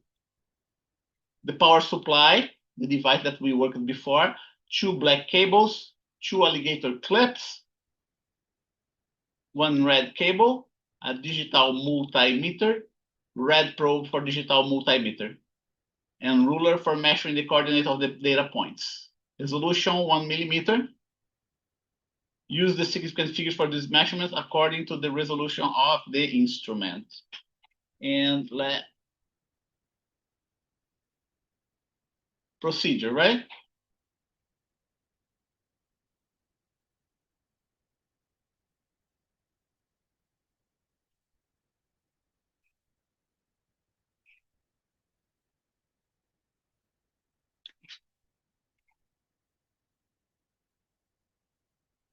Here's the procedure. We're gonna go, 16 steps. But first, let me get the illustration for the lab number 2. Lab slides. If you to. Here you go. We start with the resistivity paper.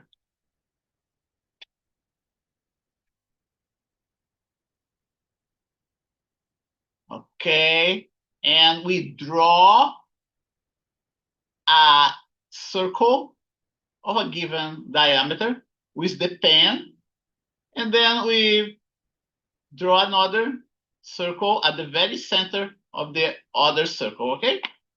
That's what we do. So this electrode is made of a metallic paint, and this other electrode is also made of a metallic paint. Place resistive paper on the top of the corkboard, which is a dielectric. Dielectric. Okay. So it is insulated, electrically insulated from the environment. Insert 4 pins to the edge of the paper to secure it on the corkboard. 1, 2, 3, 4. Right? Insert 1 pin anywhere along the outer electrode. Yeah, Susan, we have a question. Are you showing us how we're gonna do it? I can't see it. You cannot see it? Okay, so let's see what's going on. No. Anybody else? Are you having anybody else having a problem seeing my screen? No. No? So No, must be can't see your something there screen. on your no? Okay. Must be something there on your side, Susan. Let me reset it. Let's see if it. I'm gonna stop sharing, right? Okay. Now you don't see, right? Nobody sees anything, right? And now I'm gonna share again. Let's see, share. Okay. Can everybody see it now? Yes. Okay. Now, Susan, you can see it, right? Yes, I can see it. And everybody else too can see, right? Yes. Okay, Yes. good. Okay, good. So the metallic pin goes here, right, in the electrodes. Remember, this thing is very similar, right? The only difference is that we had 2 electrodes. Is the geometrical configuration of the electrode. So 1 pin goes here, another pin goes at the center. Insert another pin in the middle electrode. On the middle electrode, right? Here you go. Turn on power supply and set it to 10 volts. Set it to 10 volts and leave it there for the remainder of the experiment. We did that too in the previous one. Once you connect the outer electrode to the negative polarity of the power supply, the black cable, the black and the alligator clip, right? Once we do that, the outer electrode will be negatively charged. And then is the middle electrode that must be connected to the positive lead of the power supply. Is going to be positively charged. And now that we connected those electrodes, one to the positive and the other to the negative of the power supply, now there is a potential difference of 10 volts between those 2 points. We have 10-volt potential difference between those 2 points. And the electric potential should decrease away from the middle electrode. And we're going to do this measurement with the multimeter. Okay? One end of the second black cable of the black jack of the multimeter. Connect one end of the second black cable. Okay, yeah. We have a black cable that's being connected from the negative electrode to the black jack of the multimeter. And then we connect the other end of the black cable to the outer electrode, right? And now we have to get the red probe of the multimeter.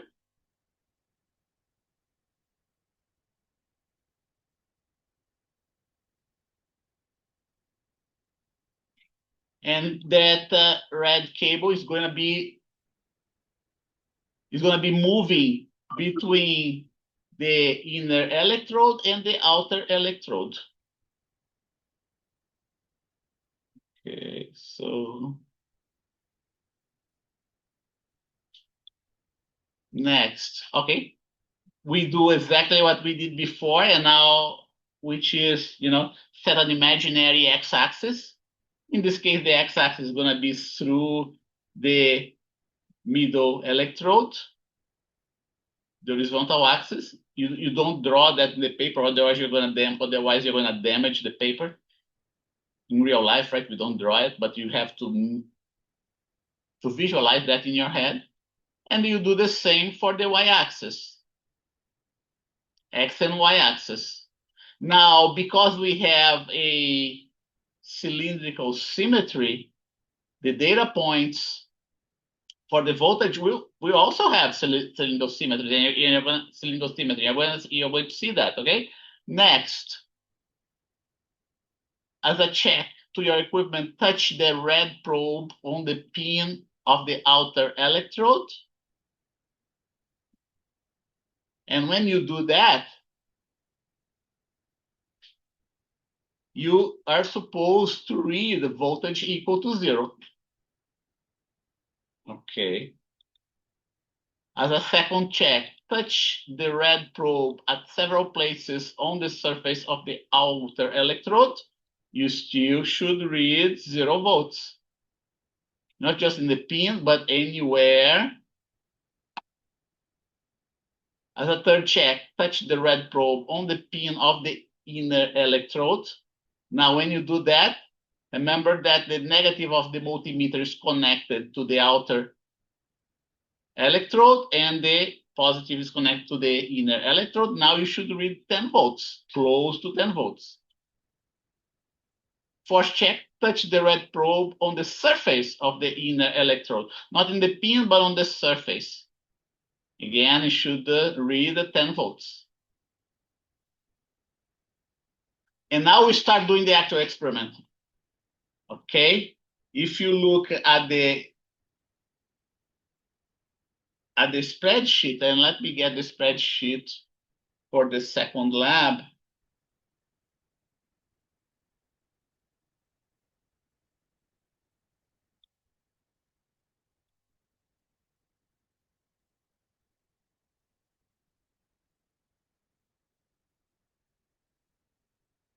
Okay, note that, let's see here. I have half volt here, right? I have 1 volt, 2 volts, 3 volts, and so on, right? 1, 2, 3, 4, 5, 6 equipotential surfaces, all the way up to 5.5 volts. 6 equipotential surfaces. So when we start measuring, we start with half. And what I tell my students, I advise my students to make a measurement along the x-axis. Okay? Start with half volt. The negative of the multimeter is set right here in the outer electrode. The positive of the multimeter is touching the surface of the black paper. And you should find a point along this line that reads half volt. Get the x and y parameters, right? Because it's along the x-axis, the y value is going to be what? It's going to be 0. Right here, this is 0.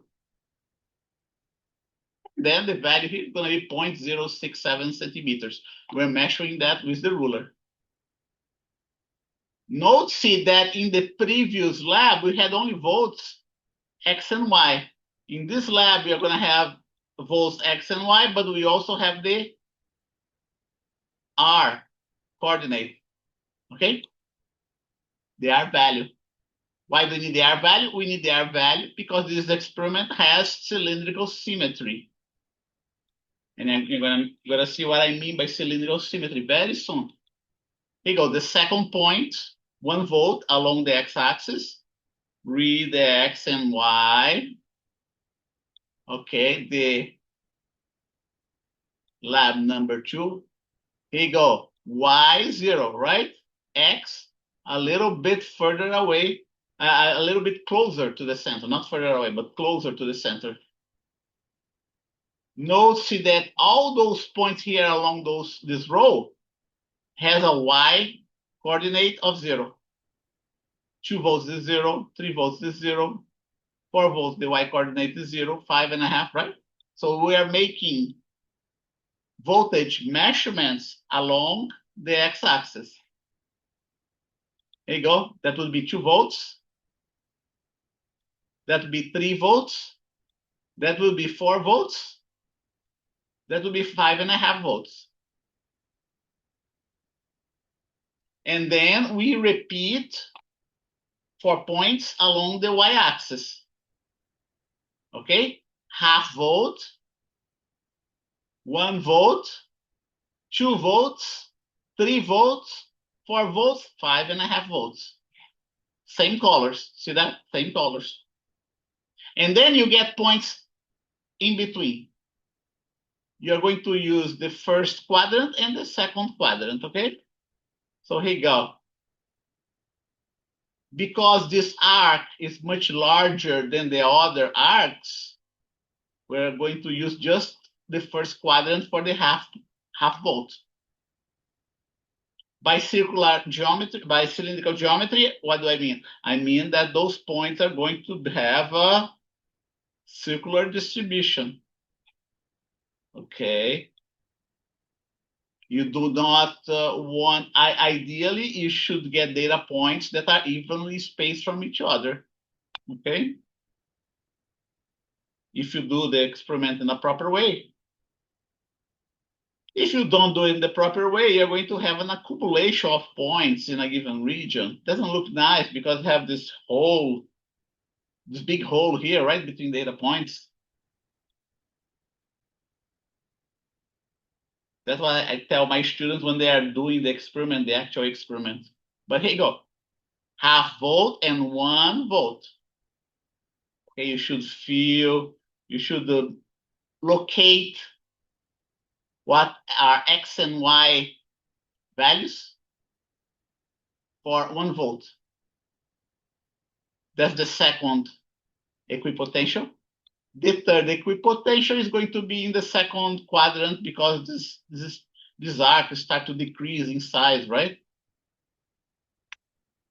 And that's what you should see when you perform the whole experiment. You have several arcs, 6 arcs of different diameter, different radius. Okay? Half volt, 1 volt,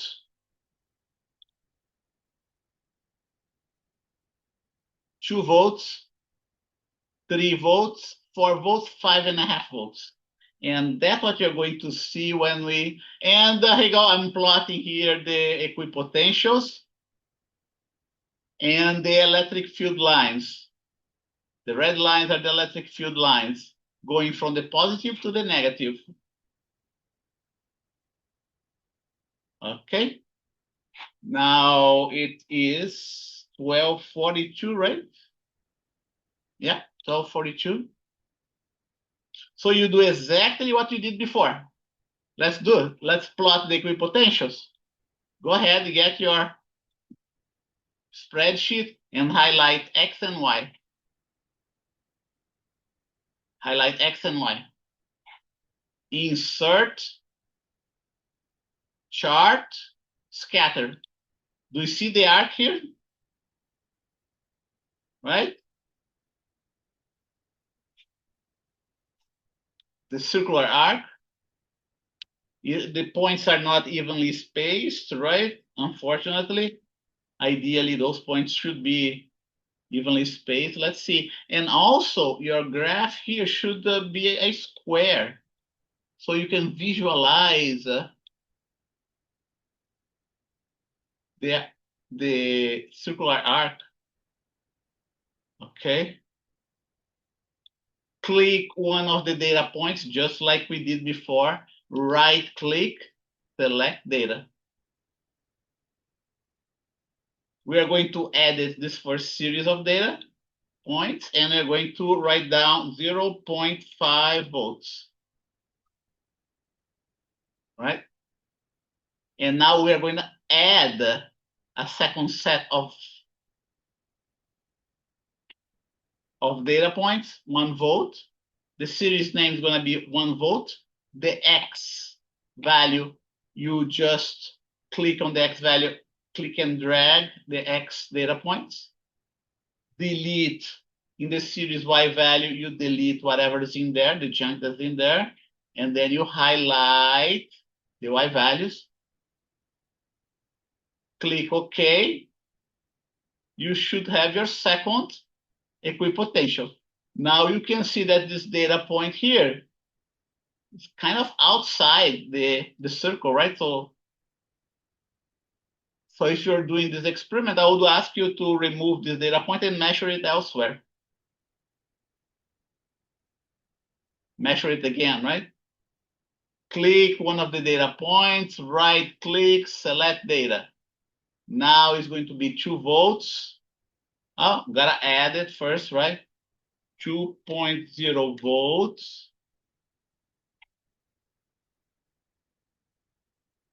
Right? 2.0 volts right in here, X values. The Y value. Click OK. Click OK. And now we have our third equipotential. Let us move that elsewhere. Closer to the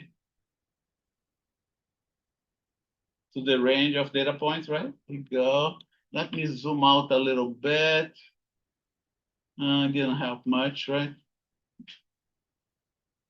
So that's 0, 1 and half, 0 and half, 1 and 2 volts. Now you gotta go for 3 volts. Click one of the data points. That's 12:46 right now. We have 4 more minutes to go. Okay, right click, select data, add, and that's going to be 3 volts. X value, highlight the X value for 3 volts. Erase this junk here, that's in the Y value, highlight the Y coordinates of 3 volts. And we have another equipotential. Another equipotential that looks just like a circle. 4, 1, 2, 3, 4. No, that's 3 volts. Now we're gonna go for 4. Click, select data, add data, should be 4 volts. X values of 4 volts. Y value of 4 volts. Yep. 5.5 volts. Last one. Click, right click, select data, add, 3 more minutes to go. 5.5 volts. X value, highlight, erase the junk there in the Y value, and here you go. We're done, right? The first graph. We're done with the first graph. Overall, you can see that the equipotentials have an arc of a circle. Okay. 2 more minutes to go. Anybody have any problems? Procedure is the same. It's just a different geometrical configuration. Okay, and we will continue that on Wednesday, okay? And hopefully we'll be able to finish this lab. And we should do it quickly. And that the script, right here you go, draw a circle right here, the script, right? Place the resistivity paper on the top of the corkboard. Everything here is documented. Fix the edges of the paper, turn power supply 1, okay? And here the measurement steps. Actual measurements, plot the equipotential. And the step-by-step, highlight the X and Y coordinates for V equal to half volts. See that? Everything that I did is documented here, step by step. And then what we didn't do yet was to plot V average versus R average. Okay? And that's what we are going to do next time. Any questions? That's 12:49. We can stop here right now, and I'll see you on Wednesday. Okay? Thank you, Professor. You're welcome.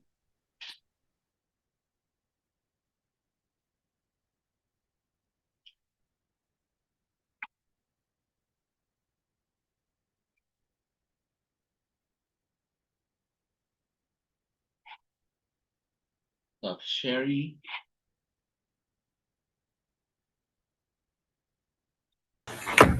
Hi, Professor. So I Hello. downloaded